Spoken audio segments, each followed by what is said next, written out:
සුබ දවස විශේෂාංගය වෙනුවෙන් අද සිට සෑම බ්‍රහස්පතින්දා දවසකම උදෑසන 8ට සුබ දවස තුලින් ඔබ මුණ ගැහෙන ප්‍රවීණ ජ්‍යොතිර්වේදිනියක් අද දවසේ සිට අපත් සමග එකතු වෙනවා. අපි පිළිගන්න සෝදානම් මෙතුමියව ප්‍රවීණ ජ්‍යොතිර්වේදිනී හා වාස්තුපදේශිකා ජ්‍යොතිෂ්‍ය භූමි බල අධි සම්මානලාභිනී දිස්නා ප්‍රියදර්ශිනී පෙරේරා මහත්මිය. ආයුබෝවන් ඔබතුමියට සුබ උදෑසන. ආයුබෝවන් සමාධි සුබ දවසක්. හොඳයි. ඉතින් එතුමිය තමයි අද සිට සෑම බ්‍රහස්පතින්දාවකම සුබ දවස තුලින් ඔබ මුණ ගැහෙන අපත් සමග එකතු වෙන්නේ. අපි මතක් කරන්නම් එතුමිය සමගත් ඔබට පුළුවන් අද දවසෙත් සජීවීව එකතු වන්න. අපේ මැදිරියේ දුරකථන අංකය 0115 299යි 299 0115 299යි 299 සජීවීව එකතු වෙලා ජන්මපත්‍ර පරීක්ෂාවට ලක් කරගන්න පුළුවන්. දිස්නා මහත්මිය අපි ජ්‍යොතිෂය ගැන නම් අපි දැන් කියලාම මිනිසුන් අතර හරි ප්‍රසිද්ධයි නේ ජ්‍යොතිෂය කියන්නේ. මේ විදිහට අපිට අපේ ජීවිතයේ යම් ස්ථානවලදී යම් තැන්වල අපිට බොහෝ සෙයින් වැදගත් වෙනවා. විශේෂයෙන් අපි කියනවා විශේෂ අවස්ථාවලදී නේද අපි ඒ පිළිබඳ වැඩිදුරම කටයුතු කරනවා. හැබැයි අපි මේ සියලුම ජ්‍යොතිෂ කටයුතු කරගන්නේ මේ අපිට ලැබිලා තියෙන ජන්මපත්‍රය තුලින්. කවුරුත් හිතන්නේ නැතුව ඇති මොකක්ද මේ ජන්මපත්‍රය? කොහොමද ජන්මපත්‍රයක් හැදෙන්නේ? අපි උපදින වෙලාව අනුව කියන එක අපි සාමාන්‍ය මතයට අපි පිළිගන්නවා. ඇත්තටම මොකක්ද ජන්මපත්‍රය කියන්නේ? ඔබතුමිය අද අපේ පළවෙනි වැඩසටහනේදී මම හිතන්නේ ප්‍රේක්ෂකව වඩා කැමති වෙවි මේ පිළිබඳ දැනගන්න. මොකද මේ ජන්මපත්‍රයක් තුළින් කරන දේ අපි ඉස්සෙල්ලාම දැනගන්න නේද? ජන්මපත්‍රය හැදෙන ආකාරය දැනගන්න. අපි ඒ ගැන කතා කරමින්ම ප්‍රවිෂ්ටයක් ලබා ගමු. ඔව් සමාධි දැන් මෙහිමයි. දැන් ජන්මපත්‍රයක් කියන්නේ සමාධි එක්තරා ආකාරයක වීසා බලපත්‍රයක්. කෙනෙක්ට ලැබෙන. මොකද දැන් කෙනෙක් විදේශගත වෙනකොට සමාධි ඔහුගේ හෝ ඇයගේ අධ්‍යාපන සුදුසුකම් රැකියාවේ ප්‍රවීණතා සියලු කොටස් බලනවානේ. ඔව්. ඉතින් ඒ සුදුසුකම් හරහානේ ඔහුට ඇයට ජන්මපත්‍රයක් නිකුත් වෙන්නේ. අන්න ඒ වගේ සමාධි දැන් ජන්මියෙක් මේ ලෝකෙට උපත ලබන මොහොතේදී ඔහුගේ හෝ ඇයගේ ඒ මොහොත වෙනකොට කරලා තියෙන කුසල් අකුසල් මත පදනම් වෙලා විශ්වය සබා දහම විසින් නිකුත් කරන වීසා බලපත්‍රයක් තමයි එක්තරා ආකාරයකට මේ ජන්මපත්‍රය කියලා කියන්නේ. එතකොට මොකද දැන් අපි දැන් බුදුදහමට අනුවත් සමාධි කියවෙන්නේ පින් කුසල් මත පදනම් කරගෙන බුදුදහම දේශනා වෙන්නේ. එතකොට අන්න ඒ අනුව ඕනෑම ජන්මියෙක්ට දැන් වීසා බලපත්‍රයක සඳහන් වෙනවනේ කොපමණ කාලයක් විදේශගත වෙලා ඉන්නවද, රැකියාවේ ස්වභාවය, වැටුප් ලබන ආකාරය, ඔය වගේ ආදී විස්තර අන්න ඒ වගේ සමාධි දැන් ජන්මපත්‍රය තුලත් ඒ පුද්ගලයාගේ කුසල් අකුසල් මත තමයි දැන් කොටු 12ක් තියෙනවා. ඒ කොටු 12ට කුසල් අකුසල් මත පදනම් වෙලා තමයි ග්‍රහයන් 9 දෙනා ඒ මේ කොටු 12ට මේ අනුගත වෙන්නේ. එතකොට ඒ ජන්මපත්‍රය ඇතුළ සඳහන් වෙනවා දැන් වීසා බලපත්‍රයක වගේ ජීවිතේ කොච්චර කාලයකට ගත කරන්න පුළුවන්ද. එතකොට ඔහුගේ හෝ ඇයගේ පෞල් පසුබිම, අධ්‍යාපන පසුබිම ඒ සියලු දේ අන්තර්ගත වෙනවා. නමුත් කොහොම වුණත් ඒ හැමදේම සිද්ධ වෙන්නේ අර උපදිනකොට කරලා තියෙන කුසල් අකුසල් මත. ඒ කියන්නේ ඔබ කියන්නේ පෙර ආත්මවලදී කරලා තියෙන කුසල් අකුසල් මත තමයි උපදිනකොට ඒක වෙනස් වෙනවා. ඒ විදිහට ජන්මපත්‍රයක් හදනවා නම් විශේෂම මේ මොන වගේ කාරණා පිළිබඳද දැන් අපි සාමාන්‍යයෙන් අපි ජන්මපත්‍රය පරීක්ෂා කරගන්න යනවනේ. එතකොට කෙනෙක්ට හිතෙන්න පුළුවන් අපි මේ දේවල් ගැන සැලකිලිමත් වෙන්න ඕනේ කියලා. සාමාන්‍යයෙන් අපි ජන්මපත්‍රයක් වගින් දැන් සිදුවන කාර්යභාරයෙන් පැහැදිලි කරේ. ඉන් එහාට ගියාම තවත් මොන වගේ දේවල්ද ඒ තුල අන්තර්ගත වෙන්නේ? ඒ කියන්නේ සමාධි දැන් ඇත්තටම මම විශ්වාස කරන දෙයක් තමයි මේ දැන් කෙනෙක්ට දැන් ජන්මපත්‍රය තුලින් හඳුනා ගන්න පුළුවන් ප්‍රධානම දේ තමයි මේ කුසල් සහ අකුසල් කියන ශක්තිය. එතකොට දැන් අපිට මේ ආත්ම භාවයේ සියලු කරුණු කාරණා මේ සමාධි තීරණය වෙන්නේ ගිය ආත්ම භාවයන් වල කරලා තියෙන පුරාගෙන තියෙන කුසල් අකුසල් මත.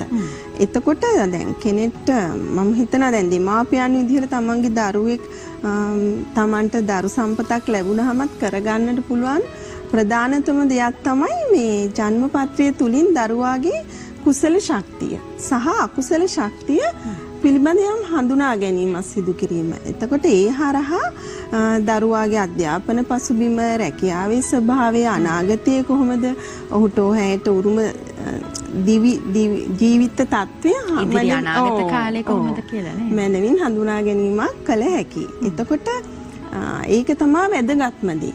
නමුත් ගොඩක් අයට අර ඒක තේරෙන්නේ නැහැ සමාධි. ඒගොල්ලෝ පුරුදු වෙලා ඉන්න බොහෝ පිරිස මේ දෙයක් උනාට පස්සේ තමයි ජන්ම පත්‍රය අරගෙන ඇවිත් වෙන්න කලින් නෙමෙයි. වෙන්න කලින් නෙමෙයි ඇත්තටම. ඉතින් ඇත්තට ජන්ම පත්‍රය තුලින් අපි කල යුතු වැදගත්ම දේ තමයි ඉදිරියට වෙන්න තියෙන කරුණු කාරණා මොනවාද කියලා මනවින් සැකහැර දැන ගැනීම. හරි. ඉතින් ඔබට පුළුවන් දිස්නා ප්‍රියදර්ශනී පෙරේරා මහත්මියව පෞද්ගලිකව මුණ ගැහෙන මන් දුරකථන අංකයන් මතක් කරන්න 071 120 86 35 071 120 86 35 ඒ වගේම තමයි 075 290 70 90 075 290 70 කියන දුරකථන අංකයන් ඔස්සේ ඔබට පුළුවන් දිස්නා ප්‍රියදර්ශනී පෙරේරා මහත්මිය සමග පෞද්ගලිකව මුණ ගැහිලා ඔබේ ජන්ම පත්‍ර පරීක්ෂාවට ලක් කරගන්න.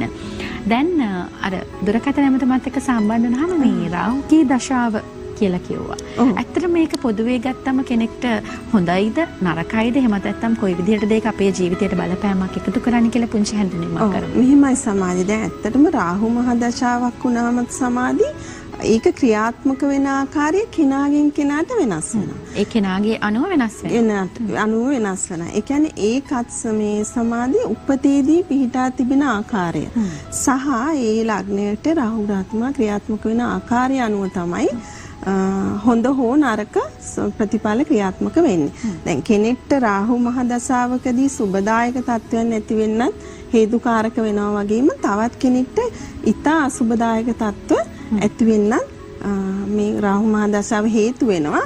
ඒකටත් හේතු වෙන්නේ මේ සමාධි උපතේදී සිදු කරන ලද කුසල් අකුසල් ක්‍රියාත්මක වෙන එකතු වෙලා ඉන්න අතනට තමයි. අතනටම තමයි. හරි. දැන් අපි මේ අද ජන්ම පත්‍රය කියන්නේ මොකක්ද කියන එකත් කිව්වා. දැන් මේ ජනවාරි මාසේ තාම ඉවර නෑ. හැබැයි ටික කාලෙ ගත වෙලා යනවා. දැන් අපි ගොඩක් අය දැන් මේ දිනවල දැන් හැම කෙනාම වගේ ලෝකයේ හැම කෙනාම වගේ මේ ආර්ථික දුෂ්කරතාවලට මුහුණ පාලා තමයි ඉන්නේ. එතකොට දැන් කෙනෙක්ට හිතෙන්න පුළුවන් දැන් අපි පලාපල ගැන නම් වැඩිපුර කතා වෙනවනේ. නිතරම දැන් අවුරුද්දක් ආරම්භ වෙනකොට අලුත් අවුරුද්දේ විශේෂයෙන්ම පලාපල පිළිබඳ අපි කතා වෙනවා. නමුත් දැන් ලග්නවලට අනුව මේ අයවැය පිළිබඳ කතා වෙනවා ටිකක් අඩුයි නේද? අද දවසේදී ඔන්න ඔබට අවස්ථාව ලැබෙනවා ඔබේ ලග්නයට අනුව ඔබේ අය සහ වැය කොයි විදිහටද කියලා පෙරේරා මහත්මිය ඔබ දැනුවත් කරන්න අය සහ වැය කොයි විදිහටද ලග්න අනුව බෙදලා යන්නේ කියලා. මුල්ම ලග්නේ මොකක්ද අපි ගන්න? ඒතකොට මේ සමාධි මුල්ම ලග්නේ මේෂ ලග්නය. එතකොට මේෂ ලග්න හිමියන්ට මේ වර්ෂයේ පුරාවටම සමාධි එතන පොදුවේ සුබදායක වර්ෂයක්. නමුත් අර ක්‍රියාත්මක වෙන අසුබදායක පැත්ත ගැන කියනවා නම් ආදායමට සාපේක්ෂව වැය පක්ෂයේ ඉහළ ප්‍රතිශතයක තමයි ක්‍රියාත්මක වෙන්නේ. එතකොට පොදුවේ බැලුවහම අය 11යි වැය 14ක්. එතකොට ලැබෙන ප්‍රමාණයට සාපේක්ෂව මේෂ ලග්න හිමි ඔබට මෙම වර්ෂයේ පුරාවට වැය පක්ෂය ඉහළ ප්‍රතිශතයක තියෙනවා. එතකොට තමන්ට ඇත්තටම සියලු කටයුතු සාර්ථකව කරගෙන යන්න පුළුවන් ග්‍රහචාරයක් තමයි වර්ෂයේ පුරාවටම ක්‍රියාත්මක වෙන්නේ. ඒ සුබදායක තත්ත්වයේ සමාධිය අප්‍රේල් මාසයෙන් පස්සේ තවදුරටත් වර්ධනය වීමක් වෙනවා. ඉතින් මේෂ ලග්න හිමියන් පොදුවේ වර්ෂයේ පුරාවටම මානසික ක්‍රියාකාරීත්වය රඳවා ගන්නට ඕනේ. තමන්ට ලැබෙන ප්‍රමාණයට සාපේක්ෂව වියදම් පක්ෂය කළමනාකරණය කරගන්න. අයට වැය ප්‍රාශය වැඩි මේෂ ලග්න හිමි. හරි. ඊළඟට අපේ ලග්නේ වෘෂභ ලග්න. එතකොට සමාධි වෘෂභ ලග්න හිමියන්ටත් ඇත්තටම මේ 2021 වර්ෂය කියන්නේ අති විශේෂිත වර්ෂයක්. මොකද රාහු ග්‍රහතුමා උච්ච බලයෙන් යුතුව ලග්න භාවයේ ක්‍රියාත්මක වෙනවා. ඉතින් බොහෝ කරුණු කාරණා බලාපොරොත්තු වෙන ආකාරයෙන්ම ඉෂ්ට සිද්ධ කරගන්න පුළුවන් වර්ෂයක්. නමුත් වෘෂභ ලග්න හිමියන්ටත් ලැබීම් අතින් ඉහළ ඉතා සුබදායකයි. නමුත් අර ලැබෙන ප්‍රමාණයට සාපේක්ෂව වැය පක්ෂයේ ඉහළ ප්‍රතිශතයක් තමයි පෙන්වුම් කරන්නේ. ඉතින් වෘෂභ ලග්න හිමියයත් තමන්ට ලැබෙන ආදායම් මනවින් කළමනා කර ගැනීම සහ මේ කාලය කළමනා කර ගැනීමත් මේ වර්ෂයේ පුරාටම සිදු කළ යුතු වෙනවා. වෘෂභ ලග්න හරි. අපි තුන්වෙනි ලග්නයේ විදිහට අපි කතා කරන්න සූදානම් වන්නේ මිථුන ලග්නය. හරි. බලමු කොහොමද අයවැය කියලා මිතුන ලග්න හිමියන්. එතකොට මිතුන ලග්න හිමියන්ටත් මේ සමාධිය මේ වර්ෂයේ පුරාවටම ලග්න අෂ්ටමේ රාෂ්ටකේ ක්‍රියාත්මක වෙනවා. ඉතින් යම් ආකාරයකට මිතුන ලග්න හිමියෝ ඔබ පින් කටයුතු වැඩි වශයෙන් කුසල ශක්තිය තමයි වැඩි දියුණු කරගනිමින් තමන්ගේ දෛනික කටයුතු වල නිරත වෙන්න ඕනේ. ඒ වගේම මේ කොච්චර අපලදායක තත්ත්වයන් ක්‍රියාත්මක වුණත් මේ සමාධිය ඔවුන්ට අය 11යි වැය 5යි. ඒ කියන්නේ ඒක හොඳයි නේද? හොඳ වෙන ප්‍රමාණය අඩුයි. ඔවුන්ට සද්දෙන් ගොඩාක් මිතුන ලග්න හිමියන් මේ කාලේ ගත කරන්නේ ටිකක් මේ කනගාටුදායක තත්ත්වයකින්. මොකද මේ ඒ රාෂ්ටක තත්ත්වයට බය වෙලා. මිතුන ලග්න. ඉතින් ඒ රාෂ්ටක තත්ත්වයේ ක්‍රියාත්මක වුණත් සමාධිය නේ අප්‍රේල් මාසෙන් පසු තරමත් සුබදායක තත්ත්වයක් වුණට උදා වෙනවා සහ වියදම් වලට ලැබීම් හොඳයි. එතකොට ලැබීම් වලට සාපේක්ෂව උන්ට යම් ආකාරයක ඉතිරියක් කරගන්න පුළුවන් වර්ෂයක්. හරි. අපි තව ලග්නය දැන් 4 වෙනි ලග්න තමයි කටක ලග්න. බලමු කටක ලග්න හිමියන්ගේ අය පාර්ශවයේ වැය පාර්ශවයේ කොහොමද කියලා. කටක ලග්න හිමියන්ටත් මේ සමාධි සුබදායක වර්ෂයක්. මොකද මේ අය 5යි වැය 2යි. ඒ කියන්නේ ලැබීම් වලට සාපේක්ෂව වියදම් පක්ෂයත් මනමින් කල්පනාකරණය කරගන්න පුළුවන් වර්ෂයක්. ඉතින් කටක ලග්න හිමියන්ටත් ඇත්තටම සමාධිය මේ සුබදායක වර්ෂයක් ලෙස සතුටු වෙන්නට පුළුවන්. කටක ලග්න හිමියන්ට. මොකද අය 5යි වැය 2යි. එකක් හොඳයි නේද? හරි දැන් තවත් අපි කතා කරනවා ලග්න පිළිබඳ ඉතුරු ලග්න පිළිබඳවත් කතා කරන අපිට කලින් මෙතුමිගේ දුරකථන අංකය ලබා දෙන්නම්. ඔබට පුළුවන් පෞද්ගලිකව මුණ ගැහිලා වැඩිදුර විස්තර දැනගන්න. විශේෂයෙන්ම ජ්‍යොතිෂ්‍යානුකූලව ඔබට යම් ගැටලු තියෙනවා නම් ඒවලට නිවර්ති විසඳුම මේ වගේම තමයි වාස්තු උපදේශිකාවක් නිසා ඒ පිළිබඳවත් ඔබට වැඩිදුර තොරතුරු දැනගැනීමේ හැකියාව ලැබෙනවා. 071 120යි 86යි 35 071 120යි 86යි 35 තවත් දුරකථන අංකයක් තියෙනවා 075යි 290යි 70යි 90 075යි 290යි 70යි 90 කියන දුරකථන අංකිනොත් දිස්නා ප්‍රියදර්ශනී පෙරේරා මහත්මිය සමග ඔබට පෞද්ගලිකව මුණ ගැහෙන්න පුළුවන්.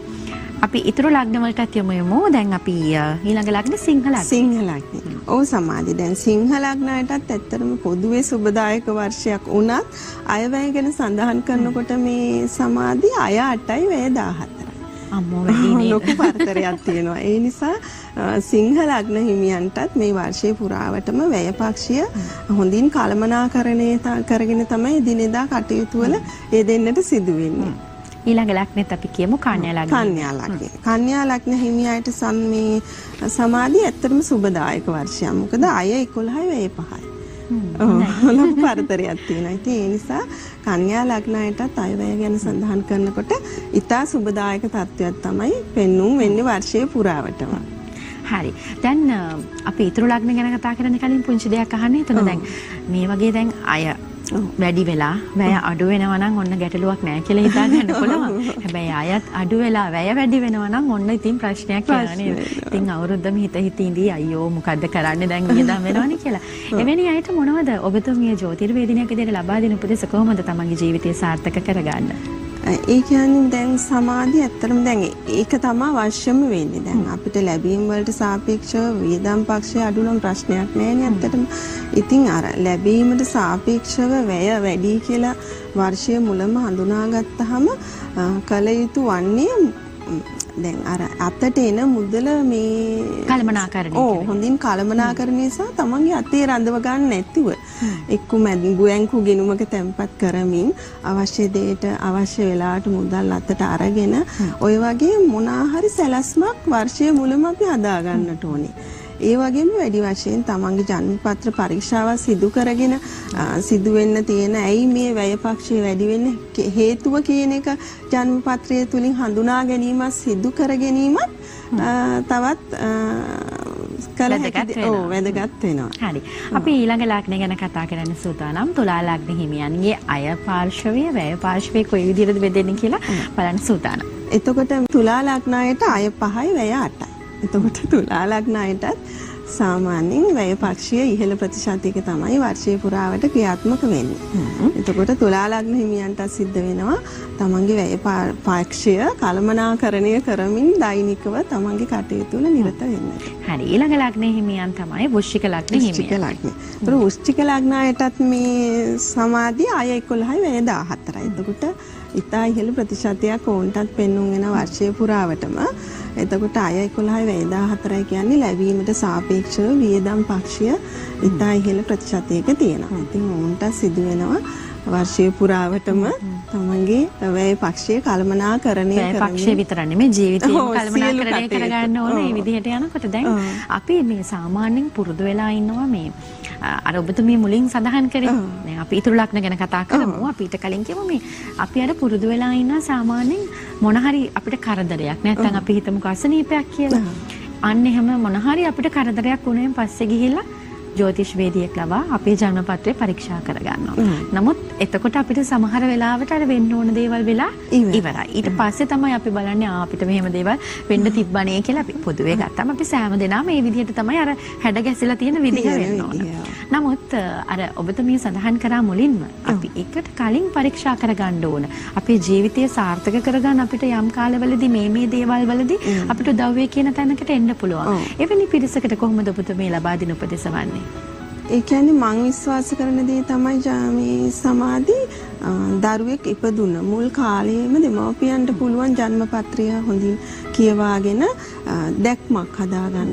දරුවව කොයි විදිහට අපි අරගෙන අපි පොඩි කාලේ ජන්ම පත්‍රය පරීක්ෂා කරාම අපිට ඉදිරි අපේ අනාගත කාලෙම ගැන යම් අපිට නිශ්චිතභාවය නිගමනයකට එළඹෙන හැකියාව ලැබෙනවා. අනිවාර්යෙන් සමාධි අනිවාර්යයෙන්ම ළමාවදී කොහොමද මැදි වයස කොහොමද ඊට පස්සේ තරුණාවදිය ඉතින් අපේ ජීවිතයේ අවසානයේ දක්වාම මනාව වූ කියවීමක් කරගන්නට මේ ජන්ම පත්‍රය තුලින් හැකියාව තියෙනවා. ඒක වෙනස් වෙන්නේ නැහැ නේද? ඉපදිච්ච දවසේ ඉඳලාම අපි දෙන්නේ මැරෙනකම් අපි පාවිච්චි කරන්නේ එකම ජන්ම පත්‍රය සහ එකම වෙලා නේද? හරි. දැන් තවත් ඔබට වැඩිදුර විස්තර දැනගන්න හැකියාවක් ලැබෙනවා. අපිට ඊට කලින් තියෙනවා ධනු මකර කුම්භ මීන. අපි ඒ ලග්න ගැනත් කතා කරමු කොහොමද අය සහ වැය කියලා. ධනු ලග්නයටත් මේ සමාධි අය 8යි වැය 5යි. එතකොට ධනු ලග්නයට නම් සතුටුදායක තත්ත්වයක් තමයි වර්ෂය පුරාවට අය වැය සම්බන්ධයෙන් ක්‍රියාත්මක වෙන්නේ. එතකොට ඒ වුණත් ධනු ලග්නයටත් සමාධි වර්ෂය පුරාටම ලග්න ඒ රාෂ්ටක තත්ත්වයක් ක්‍රියාත්මක. ඉතින් ඕන්ට සිදු වෙනවා වැඩි වශයෙන් Taman පින් කටයුතු සිදු කරමින් වැඩි වශයෙන් කුසල් රැස් කර ගනිමින් දායක කටයුතු වල යෙදෙනවා. හරි. අපි ඊළඟ ලග්නයටත් යමු මකර ලග්න හිමියන් ගැන. මකර ලග්නයගේ මේ සමාධි වැය 8යි අය 2යි වැය 8යි. අය 2යි වැය 8යි. වැඩි නේද? ඔව් ලොකු පරතරයක් තියෙනවා. ඒ වගේම ඒ රාෂ්ටක තත්ත්වයක් ඔවුන්ටත් ක්‍රියාත්මක වෙනවා. ඒ නිසා බොහෝ බුද්ධිමත්ව සිතා බලා තමන්ගේ දෛනික කටයුතු අයවැය කළමනා කරන ගමන්ම කරගන්නට ඕනේ. හරි. අපි ඊළඟ ලග්නයටත් යමු කුම්භ ලග්න හිමියන් ගැන. කුම්භ ලග්නයට සමාධි අය 2යි වැය 8යි.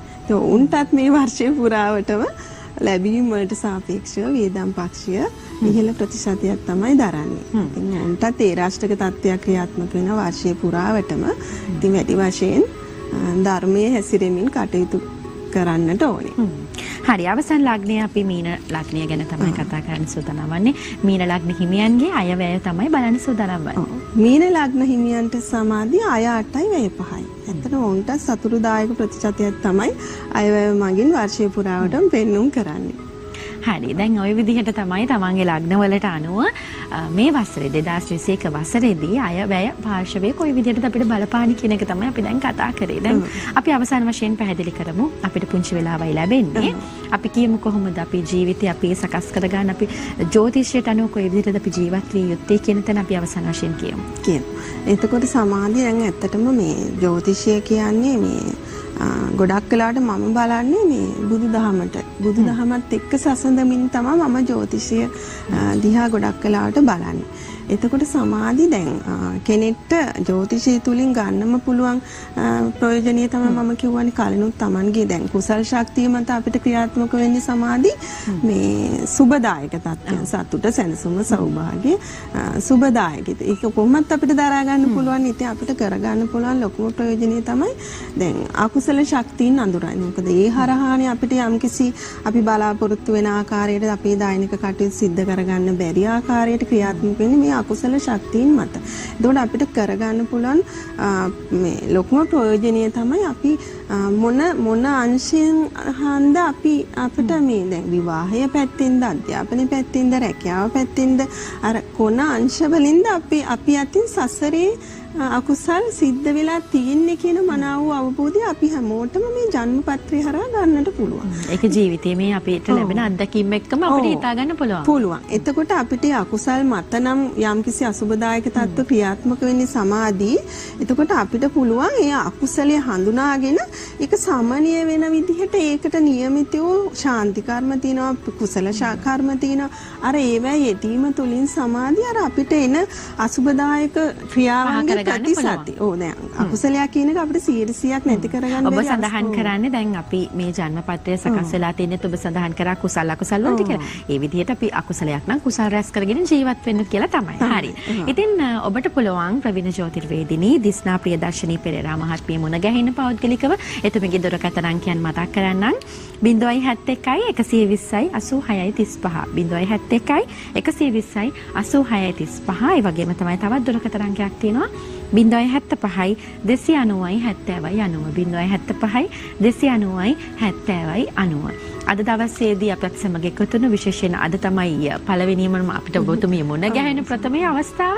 අද සිට සෑම බ්‍රහස්පතින්දාකම ඔබට අවස්ථාව ලැබෙනවා. සුබ දවස තුලින් දිස්නා ප්‍රියදර්ශනී පෙරේරා මහත්මිය මුණ ගැහෙන විශේෂයෙන් ජ්‍යොතිෂානුකූල සියලු ගැටවලට නිවැරදි විසඳුම් ලබා ගැනීමේ හැකියාවක් ලැබෙනවා. ඉතින් බොහොමත්ම ස්තුතිවන්ත වෙනවා ප්‍රවීණ ජ්‍යොතිර්වේදිනී වාස්තු උපදේශිකා ජ්‍යොතිෂ භූමි බල අධිසම්මානලාභිනී දිස්නා ප්‍රියදර්ශනී පෙරේරා මහත්මියට අද අපේ සුබ දවස වෙනුවෙන් සහභාගී වුණාට අයිබෝන් සුබ දවස. පලාපල කතනය, කේන්ද්‍ර සැකසීම, පොරොන්දුම් පරීක්ෂාව, නැකත් සාධනය, වාස්තු විද්‍යා උපදේශනය ඇතුළු සියලු ජ්‍යොතිෂ්‍ය සේවාවන් ශ්‍රීධර ජ්‍යොතිෂ සේවාව කොළඹ පාර පිළියන්දල